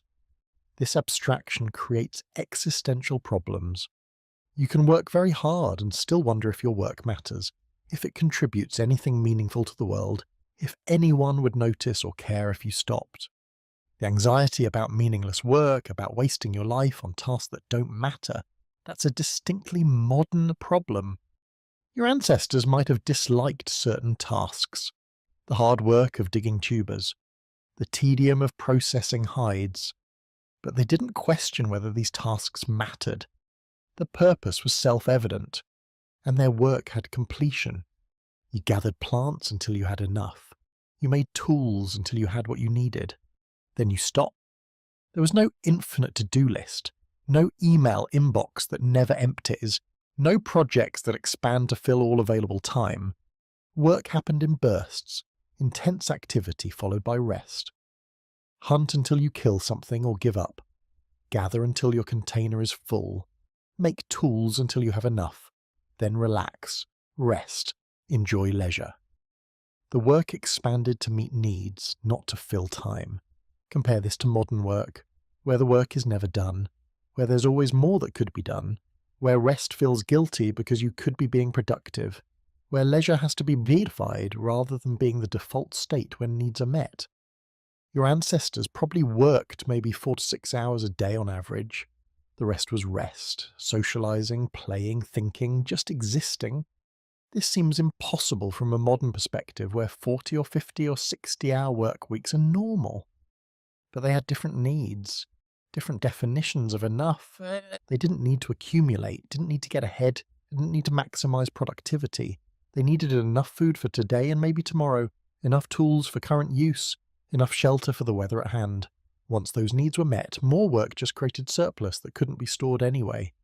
So they worked enough, then stopped, and spent the rest of their time being human in other ways, talking, creating, playing, resting. This isn't laziness, it's just a different relationship with work. One where work serves rather than consuming it. Think about sleep, about how you and your ancestors both dealt with the daily need for unconsciousness. Their sleep was different from yours in almost every way. They slept when it got dark because there was little else to do. They woke when it got light because that's when the body naturally wakes. They slept in groups for warmth and protection. They slept lightly, ready to wake at unusual sounds. They probably woke multiple times per night and considered this normal. Their sleep was fragmented but sufficient. They got enough total sleep, just not all at once. The modern expectation of 8 continuous hours would have seemed strange to them. Sleep was broken into chunks, with periods of wakefulness between. And they didn't stress about sleep, didn't lie awake worrying about not sleeping, didn't track their sleep or try to optimize it. They just slept when they were tired and woke when they were rested. The simplicity of that relationship with sleep, that's lost to you. You have to force sleep into a specific time window, have to sleep alone or with just one other person, have to sleep in specific locations at specific times, have to worry about sleep quality and duration, have to use strategies and techniques to achieve what should be natural. And yet you probably sleep worse than they did. More insomnia, more sleep disorders, more anxiety about sleep itself. Because sleep has been extracted from its natural context and turned into something you have to manage rather than something that just happens. Their sleep was embedded in natural rhythms. Your sleep fights against artificial light, irregular schedules, stress about productivity, screens that disrupt circadian cycles. You're trying to sleep in an environment that's actively hostile to sleep, and maybe recognizing this can help you be gentler with yourself about sleep difficulties. You're not failing at sleep. You're trying to sleep in conditions humans didn't evolve for. The problem isn't you, it's the mismatch between your biology and your environment. Let's consider food. Because eating is one of the most fundamental human activities, and the way you eat versus how they ate reveals a lot about what's changed. Your ancestors were food insecure, not starving, not dying of famine, but never certain about their next meal. Food was always slightly scarce. They were always operating at a small caloric deficit. This created a particular relationship with food. Food was precious. Every meal mattered. Nothing was wasted. If you managed to kill an animal, every part was used. Meat, organs, bones for marrow, hide for clothing, sinews for binding. The idea of throwing away food would have been incomprehensible. And they ate socially. Always. Every meal was shared. You didn't eat alone unless you were alone, and being alone was rare and usually involuntary. Eating was a social activity that reinforced bonds and maintained the reciprocity networks that held the band together. The food itself was simple, no complex preparation, no recipes passed down through generations, just food cooked or not, eaten with hands, appreciated for its ability to fill stomachs and provide energy. Taste mattered, but nutrition mattered more. Compare this to your relationship with food. Your food's secure in a way they couldn't imagine. You can eat whenever you want. You have variety beyond their comprehension. You can choose foods for taste, for health, for ethical reasons, for pleasure. The anxiety isn't about having enough, but about having too much. Eating the right things, maintaining weight. And eating has become individualized. You eat alone more often than not. Grab food on the go. Eat at your desk while working. Eating has been separated from social connection and turned into fuel delivery. The communal aspect that made eating meaningful has been largely lost. You also eat constantly, snacking between meals, having food always available, never experiencing real hunger. This abundance creates its own problems. Obesity, metabolic disorders, a disconnection from natural hunger and satiety signals. Your ancestors experienced hunger regularly. Real hunger, not just appetite. And then experienced satisfaction when food became available. The contrast made eating more pleasurable, more meaningful. You rarely experience that contrast. Food is always available, so eating is less special. And maybe there's something to learn from their relationship with food. The social aspect, the appreciation for what you have, the absence of guilt or anxiety, the simple pleasure of eating when hungry. These are things you can reclaim even in a modern context. Think about nature, about your relationship with the natural world versus their relationship with it. Your ancestors lived in nature. They were part of the ecosystem in a direct, unmediated way. They understood weather patterns, animal behavior, plant cycles not as abstract knowledge, but as lived experience essential for survival. They could read landscapes, knew which plants grew where and when, could predict weather from subtle signs, could track animals across vast distances, could navigate without maps or compasses using stars and landmarks and accumulated spatial knowledge. This knowledge was unconscious competence. They didn't think about it. They just knew, the way you know how to navigate your neighborhood without conscious thought. But their neighborhood was hundreds of square kilometers of varied terrain, and they were comfortable in nature, at home in landscapes that would terrify most modern humans, slept under open sky, walked for days through wilderness, encountered dangerous animals and knew how to respond. Nature wasn't something to visit on weekends, it was home. You're alienated from nature in ways that would puzzle them. You live in climate-controlled buildings, travel in enclosed vehicles, experience weather as an inconvenience rather than a fundamental fact of existence. Most of your life happens inside, separated from natural cycles. When you do experience nature, it's often as a tourist. You visit parks, go camping with extensive gear, hike maintained trails. You're a visitor in the natural world, not a resident. And this creates a disconnection that might explain some of modern anxiety. Humans evolved to live outdoors, to be exposed to weather and seasons and natural light cycles, to move through varied terrain, to encounter plants and animals. Your biology expects these inputs, and when they're absent, something feels off, even if you can't articulate what. This might explain why being in nature feels restorative, why people seek out natural environments when stressed, why forest bathing and outdoor recreation have measurable health benefits. You're not enjoying a luxury, you're meeting a biological need, briefly returning to the environment your body expects. Your ancestors didn't need to seek out nature. They were in it constantly. Whether they found it restorative is unclear. It was just reality, but they didn't experience the nature deprivation that characterizes modern life. Let's talk about information, about what you and they knew and how you knew it. Your ancestors had limited information. They knew their territory intimately. They knew the people in their band and neighbouring bands. They knew stories passed down from elders. They knew practical skills for survival. But their total knowledge was bounded by direct experience and oral tradition. They didn't know what was happening in distant places, didn't know about other cultures except those they directly encountered, didn't know history beyond a few generations back, didn't know about scientific principles or mathematical concepts. Their knowledge was practical, local, and traditional. This limited information created a particular worldview. The world was small and knowable. You could master everything important to know. You could become expert in all relevant skills. There was no anxiety about missing information because you couldn't know about things you didn't know existed. You have nearly infinite information available, can access knowledge from anywhere in the world instantly, can learn about any topic, any culture, any historical period, can stay informed about global events in real time. The totality of human knowledge is, theoretically, at your fingertips. This creates information overwhelm. You can't possibly know everything that seems relevant, can't stay current on all important topics, can't master all useful skills.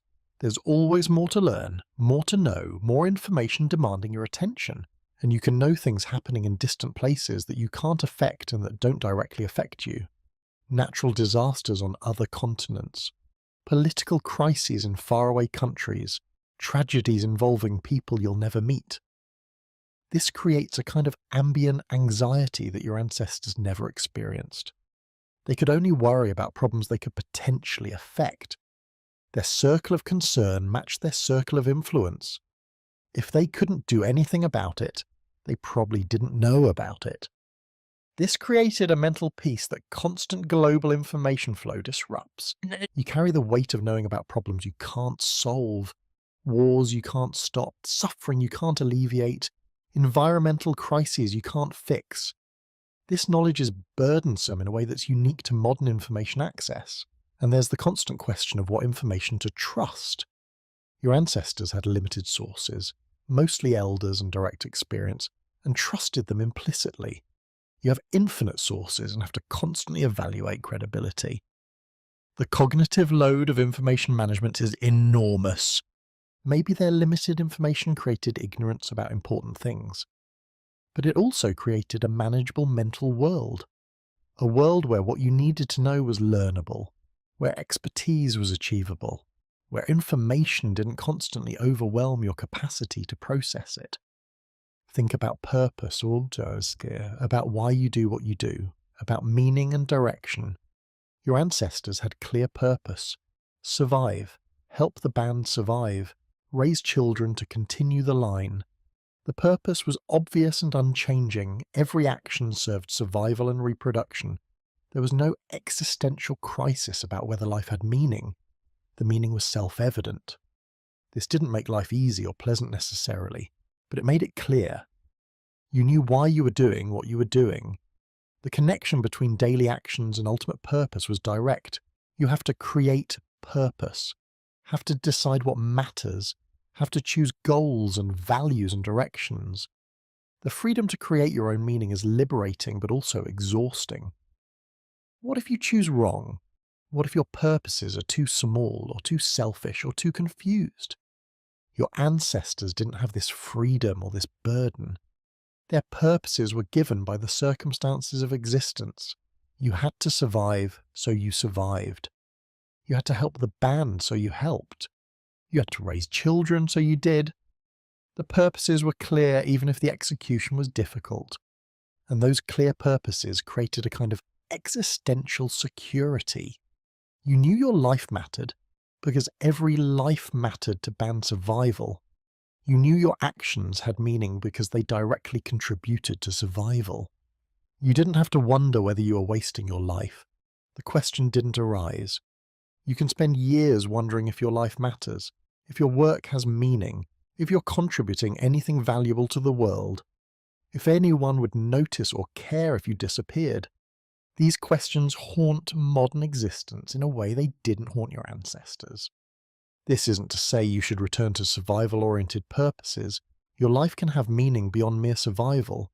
You can pursue purposes that are more complex, more abstract, more aligned with your individual values. But recognizing that the search for purpose is itself a modern challenge might help you be patient with yourself. Creating meaning is hard. It's work your ancestors didn't have to do. They had ready-made meaning provided by the structure of their lives.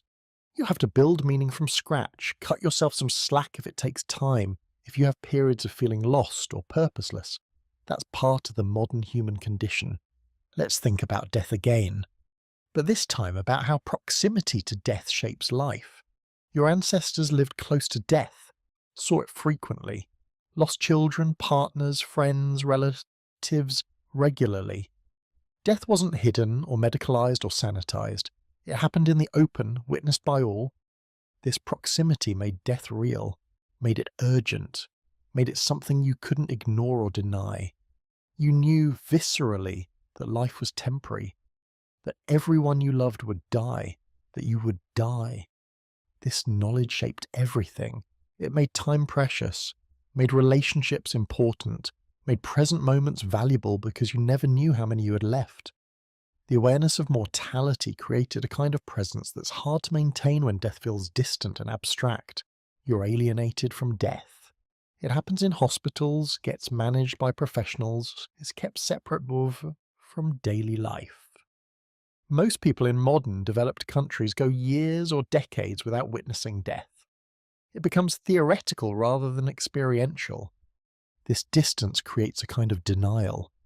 You know intellectually that you'll die, but you don't really believe it. Not in your bones, not in a way that shapes daily decisions. Death is something that happens to other people. Something in the distant future.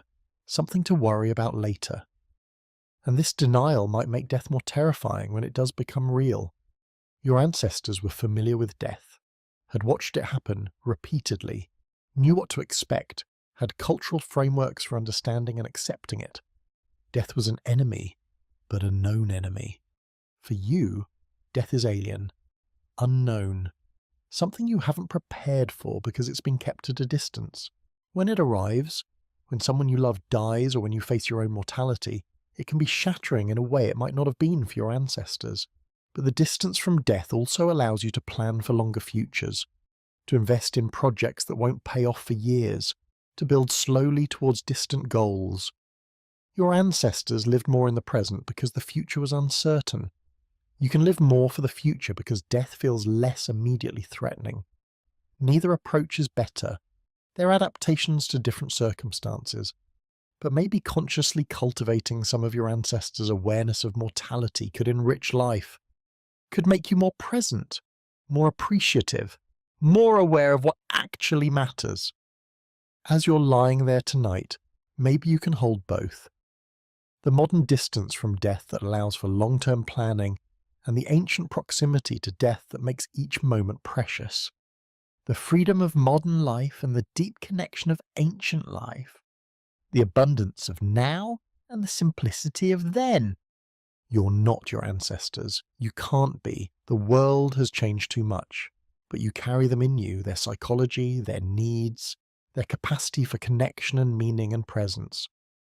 The essential human experience they lived is still accessible to you if you know where to look.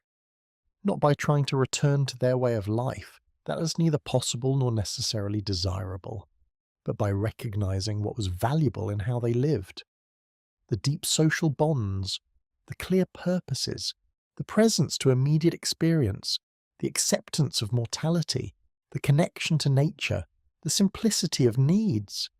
These things can be reclaimed, at least partially, even in modern life, through deliberate choices about how you spend time, who you spend it with, what you pay attention to, what you value, what you're willing to let go of. Your ancestors live in you, in your biology, in your psychology, in your deepest needs and capacities. The modern world has obscured that connection but hasn't severed it. You're still the same species, still dealing with the same fundamental challenges of being alive and conscious and trying to live well, and maybe recognizing that continuity can be comforting. You're not alone in your struggles, not the first human to wonder about meaning, or long for connection, or fear death, or seek purpose. You're participating in the same project humans have been engaged in for hundreds of thousands of years. The form changes, the context evolves, but the essential human experience, the core challenge of being alive, that remains constant. You're doing what your ancestors did 100,000 years ago. You're being human, with all the difficulty and beauty and confusion and meaning that entails. Here's the part of the story that's often missing, the part that makes all of this personal rather than just historical, the part that connects you, lying there in your bed tonight, to those humans sitting around their fires 100,000 years ago. You are them, not metaphorically, not symbolically, actually, literally, biologically, psychologically. You're the direct continuation of those people. The unbroken chain stretches from them to you without a single missing link. Every one of your ancestors survived long enough to reproduce. Every single one. For 100,000 years, for 4,000 generations, an unbroken line of survival and reproduction leading to you. Think about what that means, what it required, how improbable it is. Every one of those 4,000 generations faced challenges: disease, predators, accidents, violence, starvation, climate change, and every one of them survived long enough to create the next generation. No failures, no breaks in the chain, because if there had been even one failure, you wouldn't exist. You're the result of 4,000 consecutive successes, 4,000 generations of people who were good enough at being human to survive and reproduce. That's what's flowing through you right now. That's what you inherited. Not just genes, but patterns, ways of being, responses to the world, capacities and tendencies shaped by 100,000 years of selection. And here's what's remarkable. Despite everything that's changed, despite the radical transformation of human life from then to now, the core of what you are remains the same. You have the same brain structures they had, the same emotional palette, the same social needs, the same capacity for thought and imagination and meaning-making. The contexts are different. The specific challenges have changed. The tools available are unrecognizable. But the underlying human operating system, the basic way consciousness works, the fundamental experience of being alive, that hasn't changed at all. So when you feel lonely, you're feeling what they felt. When you seek connection, you're seeking what they sought. When you look for meaning, you're engaged in the same search they were engaged in.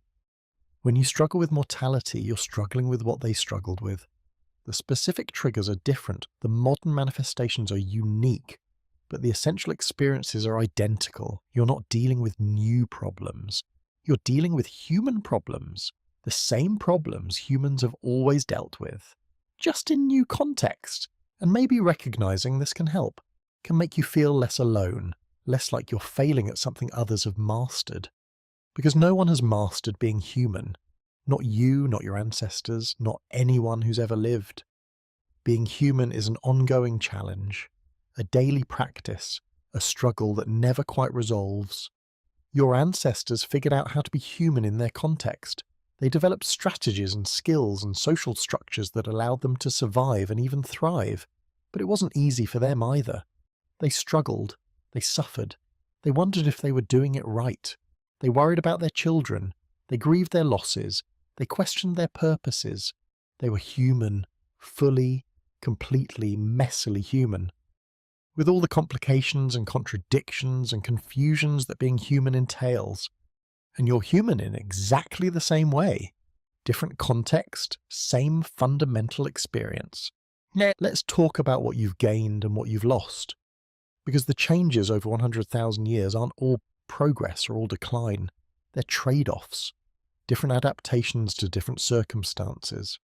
Understanding the trade-offs might help you navigate modern life more wisely. You've gained material security that your ancestors couldn't imagine. You're not likely to starve. You're not likely to die from exposure. You're not likely to be killed by predators. The physical dangers that consumed so much of their attention and energy are largely irrelevant to your life. This is profound. It means you can focus on higher-level concerns, on self-actualization, on creative expression, on complex social and ethical questions. Your survival is relatively assured, so you can pursue purposes beyond mere survival. But you've lost the clarity that survival focus provided. Your purposes have to be chosen rather than given. Your meaning has to be created rather than inherent. This freedom is valuable but also burdensome. You have to figure out what matters. Your ancestors knew what mattered. Survival mattered. Everything else was secondary. You've gained individual freedom. You can choose where to live, what to do, who to be with. You can change your mind, start over, reinvent yourself. Your ancestors were bound to their band, to their roles, to their place. The freedom to choose was limited because the options were limited. But you've lost the automatic belonging they had. You have to create community, have to work to maintain connections, have to deliberately build the social bonds that they had by default. Your freedom to leave means others can leave you. Your independence means you might end up alone. You've gained access to vast knowledge, can learn about anything, anywhere, anytime, can educate yourself on topics your ancestors never knew existed, can understand the world in ways they couldn't imagine. The totality of human knowledge is, in principle, available to you, but you've lost the manageability of limited information. You can't possibly master everything that seems relevant, can't stay informed about everything important, can't process all the information that demands attention. The abundance of knowledge creates a scarcity of attention. You've gained comfort, climate control, soft beds, medical care, technology that makes life easier in countless ways. You suffer less physically than your ancestors did. Your daily experience is more comfortable, more pleasant, more controlled, but you've lost the physical resilience they had. Your body is weaker, softer, less capable. You can't walk for days, can't sleep on the ground comfortably, can't tolerate heat or cold the way they could. Your comfort has come at the cost of robustness. You've gained longevity, longevity. You'll probably live twice as long as your ancestors did. You'll have more time to experience life, to learn, to create, to connect. The extension of lifespan is one of humanity's great achievements, but you've lost the intensity that comes from knowing life is short. Your ancestors lived more urgently because they knew time was limited. They appreciated moments more because they knew how precious each moment was.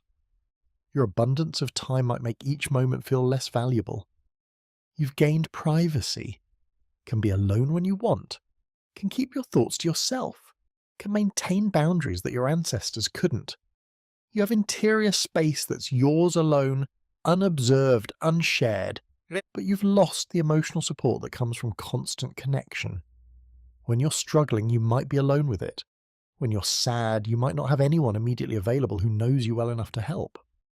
Your privacy comes at the cost of sometimes being isolated with difficult emotions. These trade-offs aren't value judgments. Neither ancient nor modern life is better in some absolute sense. They're different, adapted to different circumstances, offering different benefits and demanding different costs. But recognizing the trade-offs helps explain why modern life is hard in specific ways. Why you feel lonely despite being connected. Why you feel purposeless despite having options. Why you feel overwhelmed despite having comfort. These difficulties aren't your failures. They're inherent to the modern human condition. And recognizing what was valuable in ancient life might help you make better choices now. You can't return to living in small bands, can't give up technology and modern medicine and global knowledge, but you can selectively incorporate some of what made their lives rich. You can prioritize deep relationships over numerous shallow ones, can create chosen family that provides some of the belonging they had, can spend time in nature reconnecting with the environment your body expects, can simplify your purposes to focus on what truly matters, can cultivate presence to immediate experience rather than constant future orientation. These aren't naive returns to some imagined Eden. They're conscious choices to reclaim aspects of human experience that modern life has obscured but not eliminated. Your ancestors' way of being human is still accessible to you. It lives in your biology, your psychology, your deepest needs. Now let's talk about what all of this means for you tonight, as you're trying to sleep, as you're lying there with your modern anxieties and your ancient brain, with your contemporary challenges and your prehistoric emotional responses, with your unique individual concerns and your universal human needs. You're tired, your body wants to sleep, but your mind might be resisting. Reviewing the day, worrying about tomorrow, processing information, running through scenarios. Your mind is doing what human minds have always done, trying to understand, to prepare, to control. But here's something your ancestors knew that you've forgotten. You don't have to solve everything before you sleep. You don't have to figure out your life tonight. You don't have to achieve clarity or closure or completion. Some things can wait. Some things should wait. Some things will never fully resolve, and that's okay. Your ancestors went to sleep with unresolved challenges, with dangers lurking, with uncertainties about the future. But they slept anyway, because sleep was necessary, because you can't maintain vigilance indefinitely, because life requires trust that things will be okay enough, at least for tonight. So maybe you can adopt some of their approach, can acknowledge that yes, there are problems, yes, there are uncertainties, yes, the future is unknown, but tonight, right now, in this moment, you're okay. You're safe enough, comfortable enough, secure enough. The problems will still be there tomorrow. The uncertainties won't disappear overnight, but neither will you. You'll wake up, you'll face what needs facing, you'll continue the ongoing project of being human, just as your ancestors did, just as every human has done, and maybe you can feel some connection to them as you drift off. Those humans 100,000 years ago, lying on the ground, looking at the same stars you can see tonight, feeling the same tiredness in their bodies, experiencing the same slow transition from waking consciousness to sleep. They were you.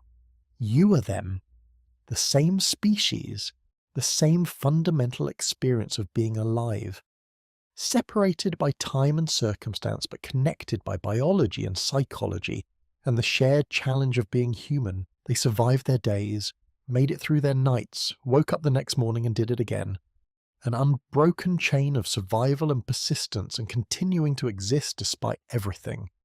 And you're part of that chain. The latest link in a sequence that stretches back 100,000 years.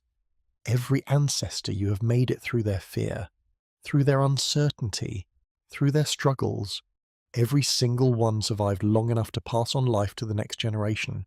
You come from survivors, from people who faced genuine existential threats and persisted anyway. And if they could survive actual predators, actual starvation, actual violence, you can survive your modern challenges. Not because your challenges aren't real or difficult, they absolutely are, but because you have the same resilience they had, the same capacity to endure, the same ability to keep going even when things are hard. This isn't motivational, it's just fact. You're made of the same stuff they were. You have the same basic equipment, the same fundamental capacities. The challenges are different, but the capacity to meet them is the same. So rest. Let your body do what it evolved to do, Yisa. Let sleep take you the way it took your ancestors. Let consciousness fade the way it's faded for every human who's ever lived. Trust the process. Trust your biology. Trust the ancient patterns that have sustained human life for 100,000 years. Your mind might resist, might want to stay vigilant, might insist that there are problems requiring attention. But your body knows better. Your body knows that sleep is necessary, that rest is essential, that you can't maintain awareness indefinitely. Listen to your body. It's older than your mind. It's wiser in some ways. It knows what it needs. And right now, it needs sleep. It needs to repair and restore and prepare for tomorrow. It needs to process the day and consolidate memories and regulate systems. It needs to do the work that can only happen in sleep. So let it. Stop fighting. Stop trying to control. Stop insisting that you need to figure everything out before you can rest. Just let go. Let sleep happen. Let the ancient biological programming take over. You're safe enough. The dangers your ancestors faced, the predators and the cold and the starvation, they're not here. The modern dangers you face, the deadlines and the conflicts and the uncertainties, they can wait until tomorrow. Tonight, you can rest. And as you rest, as you drift between waking and sleeping, maybe you can feel the presence of all those ancestors. Not literally, not as ghosts or spirits, but as a kind of accumulation, a weight of history, a chain of connection that links you to every human who came before. They are in you, their struggles and successes, their fears and hopes, their knowledge and wisdom, their capacity for endurance and adaptation and survival, all of it passed down through genes and culture and the simple fact of your existence. You're not alone. You've never been alone. You're part of something vast, a species that's been figuring out how to be human for hundreds of thousands of years, a lineage that survived ice ages and climate changes and migrations and catastrophes and still persists. And you'll persist too. You'll wake up tomorrow, you'll face your challenges, you'll continue the work of being human, just as your ancestors did, just as every human has done, one day at a time, one challenge at a time, one moment at a time. The work is hard, being human is hard, it's always been hard, and your ancestors knew this. They struggled just as you struggle. They doubted just as you doubt. They wondered if they were doing it right just as you wonder. But they kept going, kept trying, kept being human as best they could. And that was enough. It was enough to survive, enough to persist, enough to pass on life to the next generation, enough to create the unbroken chain that eventually led to you. And your efforts are enough too. You don't have to be perfect. You don't have to figure everything out. Don't have to live up to some impossible standard. You just have to keep going, keep trying, keep being human as best you can. That's what your ancestors did. That's all they could do, and it was enough. It's always been enough. It will be enough for you too. So sleep now. Let the day end. Let your efforts rest. Let your struggles pause. Tomorrow will come with its own challenges, but tonight you can rest. Tonight you can trust that you've done enough. That you are enough, that you're exactly where you're supposed to be in the long human story. You're a human 100,000 years after other humans sat around fires wondering about existence. You're asking the same questions, feeling the same emotions, struggling with the same challenges, seeking the same meaning. Different context, same experience, different circumstances, same consciousness, different world, same fundamental human project. And in that continuity, in that connection across vast stretches of time, maybe there's comfort. You're not navigating something unprecedented. You're not facing challenges no one has faced before. You're just being human, which is what humans have been doing more or less successfully for 100,000 years. Your ancestors would recognize you, would understand your struggles even if they couldn't understand your context, would see themselves in you, would know that you're engaged in the same essential work they were engaged in, the work of being alive, being conscious, being human, and they tell you what they learned through all those millennia of struggle and survival, that it's okay to be uncertain, okay to be afraid, okay to not have all the answers, okay to struggle, okay to sometimes feel lost or purposeless or overwhelmed, because that's part of being human, has always been part of being human, will always be part of being human. The challenge isn't to eliminate these difficulties. The challenge is to persist despite them, to keep going, to keep trying, to keep being human even when being human is hard. Oh, and you're doing that right now by lying there, by letting yourself rest. Ooh, by trusting that tomorrow will come and you'll face it when it does. By existing in this moment rather than trying to solve all moments at once. You're being human in the same way your ancestors were human. With all the difficulty and beauty and confusion and meaning that entails, you're part of the story, part of the chain, part of the ongoing project of human existence, and that's enough. It's always been enough. It will always be enough. Sleep well, dream peacefully, let your consciousness fade the way it's faded for every human who's ever lived. Let your body rest the way bodies have rested for 100,000 years. Let yourself be held by the same darkness that held your ancestors. You're safe. You're connected. You're part of something larger than yourself, something ancient, something ongoing, something that will continue after you're gone because you'll have passed it on to the next generation. The chain continues. The story goes on. The human project persists. And you're doing your part just by existing, just by being here. Just by continuing to be human despite all the challenges that entails. Your ancestors would be proud that their persistence led to you, proud that the chain remained unbroken, proud that you're here, doing the work of being human, carrying forward the long story of what it means to be alive and conscious and trying to make sense of existence. Rest now, the work can wait, the struggles can pause, the questions can remain unanswered for another night. You've done enough today. You are enough. You always have been. Good night.